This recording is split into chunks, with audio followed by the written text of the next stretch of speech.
Bank of America customers report disappeared money from accounts after Zelle issues. Meanwhile, man deposits hundreds of dollars of cash into a Bank of America ATM, but it never showed up. Now, folks, these are headlines from recent events occurring at banks. More importantly, Bank of America, and you guys may recall that back in January of this year, Bank of America was pulling money out of accounts, reversing, or Zelle transfers were disappearing. Although Zelle, in my opinion, is one of the digital forms of cash transactions, or what we used to use for cash transactions. Instead, now we use Zelle, Cash App, Venmo, PayPal. I don't know if there's any others out there, but this one's the worst. This one's the worst. Man deposited hundreds of dollars of cash into a Bank of America ATM, but it never showed up. And this was last year, and many people use the self-depositing banking function to place money in our accounts. But what happens when the money you place in your account doesn't show up? Now, this is what a Gwinnett County man is wondering after he says hundreds of dollars he deposited never showed up in his account. And Charlie Harris said, "I was going to pay my phone bill and my credit card bill." And Harris says that he is now behind on both of those bills. And quote unquote, "I missed the due date," is what he told the news outlet, and says a Bank of America ATM went haywire when he was attempting to deposit $260 cash into his checking account. He says, "I put the $260 in the machine and it started acting up," is what he said. He told the news outlet that last Friday he visited an ATM on Grayson Highway in Lawrenceville. While attempting to use the self-deposit option, he was surprised to see just $20 of the $260 was actually deposited. Confused, he said he immediately contacted customer service. When speaking to the Bank of America support, he learned from the security department they've had similar complaints from customers in the past about the ATM in question. Maybe this is one of those skimming or skimmer or scams, or, could have just been a technological glitch with technology. But a problem, widespread nonetheless, and a big problem now that your money is missing. She said that the ATM has a history of having and doing bad things. So I'm like, what? But I'm like, if they have a history of this, why did they not just make the ATM unoperable? Why did they not just make it not accept cash transactions? But Harris says his frustration grew after the bank told him it may take weeks before he can see his money credited while they investigate. All you'll have to do is look up the footage, he said. How many people are going to go through this? Big problems, big problems. And folks, this problem is tied to cash money. And we got a lot to discuss here, but I also want to bring up a comment that I received yesterday. And it says, the comments from that gal, Dina, went to the Bank of America today in Morgan Hill, California, was going to make a cash deposit at the ATM, and it populated a message saying it wasn't taking any deposits at the moment. First time I've ever seen that type of message in many years I've been with B of A. Comments below reply, or actually she replied, "I have a feeling we're going to start seeing this at banks for cash deposits, and the start of eliminating cash, panic face emoji from toward jacked." So, yeah, we need to talk about this, folks, but we need to talk about it and more. I guess like the real problem with this situation isn't that Bank of America's ATM jacked up and stole that customer's money. I don't know if he ever got it back, or that the ATMs are really notifying customers that they're not accepting cash.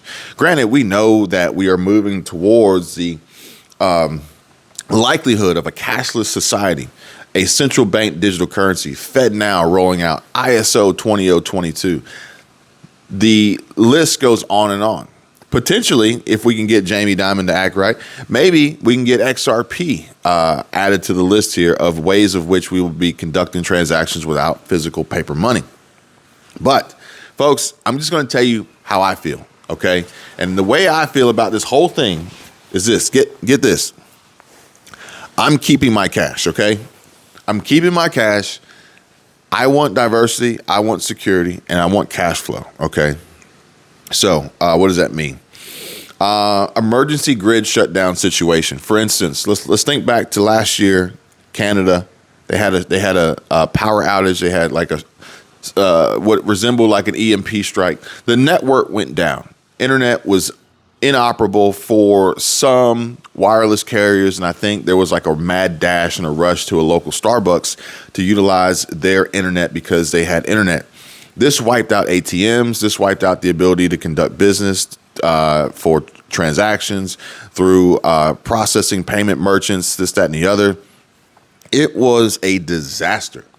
But do you know the people that still had the ability to, continue on with their daily operations? The people who had physical cash, okay? Therefore, in my opinion, the last thing I want to do is give my cash away, particularly to a bank. The banks will have money in them, theoretically, through various forms of direct deposit and transfers.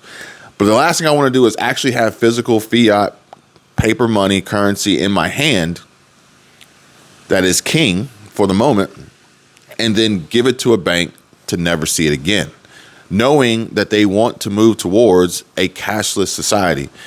All the while, banks are continuously pushing away from cash. Don't go and try to make a cash deposit into someone's account because they won't let you.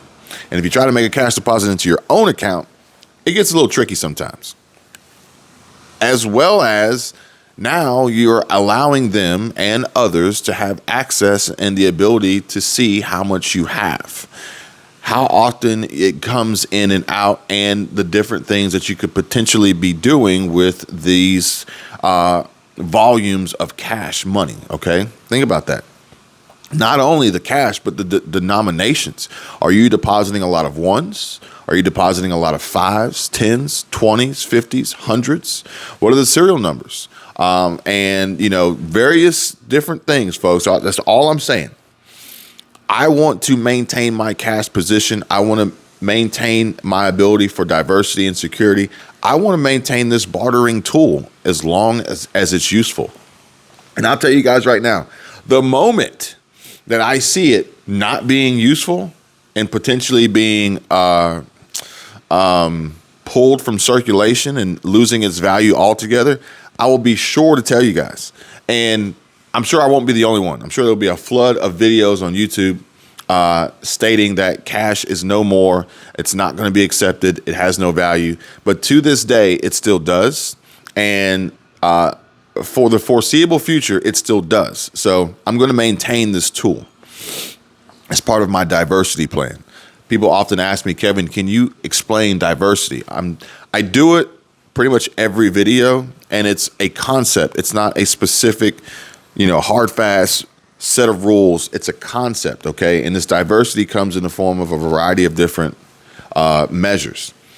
I also want the added privacy and the ability to conduct the peer-to-peer transactions. Again, very few people, unless they're standing there watching or surveilling, can see a cash transaction and know what it was for, when it happened, who it was between, et cetera, yada, yada, yada. Especially knowing that 2023, we're going to see the IRS dinging folks through PayPal and Cash App and other virtual electronic dollar payment systems they're going to be getting hit with 1099s. Some people have never received a 1099 in their life, ever. They've only been an employee. You're going to receive a 1099 in January. Odds are January of 2024, you're going to receive a 1099, and you're probably not going to know what to do with it. So just know that is out there, and I don't want to unnecessarily put myself in that position to be, in that category of people who are now being double taxed, triple taxed, overtaxed, and traced and tracked. Reduced taxation is important, especially with how much they tax you for what you make and how much they tax you for what you buy and how much they're planning on taxing you more in the future and how much they're taxing you with higher inflation and how much they're taxing you with added costs left and right, fees. The list goes on and on, folks.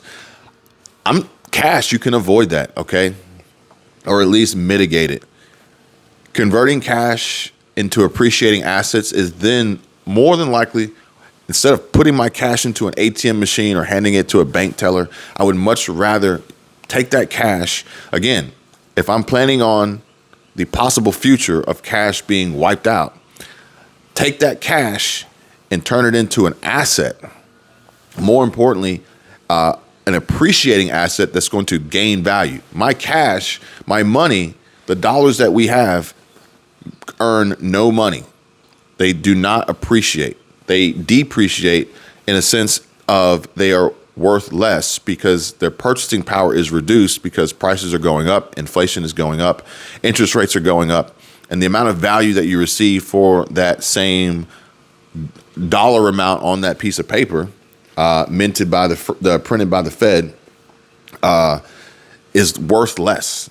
Therefore, I want to have the cash. I want to maintain my diversity position. I want to maintain my security. I want to maintain my ability to barter and conduct peer-to-peer transactions and maintain privacy, and not have it limited by the banks. For instance, if you try to make a large cash withdrawal, you're going to have to set an appointment and wait to have that money available to you. So I would much rather take that cash, and instead of putting it in an ATM that could potentially not accept it and reject it and just steal my money, I would rather put it into an asset that's going to appreciate.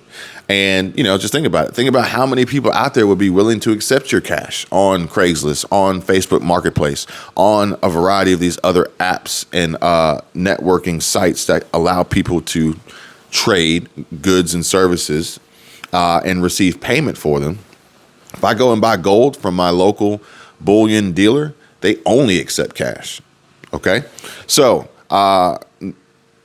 that would be part of my diversity plan. A hedge against inflation and building passive income streams so that I don't have to work unnecessarily to earn money. Passive income, the beauty of passive income, much like retirement income, which we've been talking about here more frequently, more often, is not just a healthy savings. No, a continuous flow of inbound money, revenue, profit, capital, resources, dollars, cents, whatever the currency may be, cash flow coming in on a regular basis without necessarily having to get up, punch a clock, even perform any real manual labor for that matter. Make your money, make your wealth, make your assets, make your capital, make your resources work for you, invest them, send them out into the world to bring back more. A hedge against inflation. The best hedge against inflation is a return on investment in appreciation and growth. That's really, you have to outpace the percentage increase of inflation that is decreasing the value of the dollars that you have, that you make, that you save, that you spend, that you invest. And using my cash, again, instead of putting it in an ATM and risking it in that situation, I would much rather place that in an appreciating asset, an investment vehicle, a hedge against inflation, a cash flow producing asset to build passive income streams so I don't have to then rely on continuously making cash. It can then make itself. I hope this makes sense. I hope this connects with you guys. I hope this is a step in the right direction in helping you guys gain greater knowledge, education, financial literacy. Please give this video a like, subscribe to the channel, comment down below, 100% free links in the description down below. Diversity, security, cash flow. You guys take care, be safe. I'll see you real soon. Bye.